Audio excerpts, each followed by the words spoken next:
ელექტროლიტური კონდენსატორი მუდმივი დენის წრედში. სქემაზე მოცემულია კვების წყარო, ელექტროლიტური კონდენსატორი, გადამრთველი და ძრავი, რომლის ღერძზეც მცირე წონის ტვირთია დაკიდებული.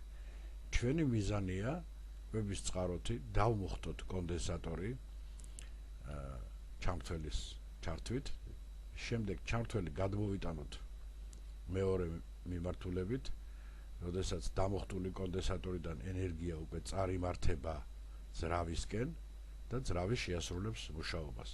ამ შემთხვევაში კონდენსატორი განვიხილოთ როგორც ენერგიის აკუმულატორი.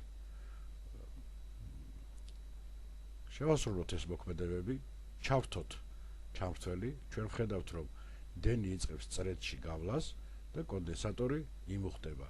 კონდენსატორი დაიმუხტა, წრედში დენი აღარ გაედინება, ესე იგი კონდენსატორზე დაგროვილია ენერგია. ეხლა ამ ჩამრთველის გადმორთვით ჩვენ მოვახდენთ კონდენსატორის ენერგიის განმოხტვას ძრავზე, რომელიც შეასრულებს გარკვეულ მუშაობას. გადმოვიტანოთ ჩამრთველი და ვხედავთ, რომ დენი მოედინება უკვე აქეთ მიმართულებით.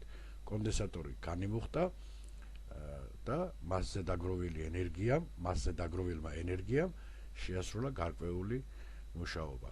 ისევ გადავიტანოთ ჩამრთველი მეორე მიმართულებით, ისევ მოხდება წრედში დენის გავლა, კონდენსატორის დამუხტვა, დაიმუხტა კონდენსატორი, წრედში დენი შეწყდა.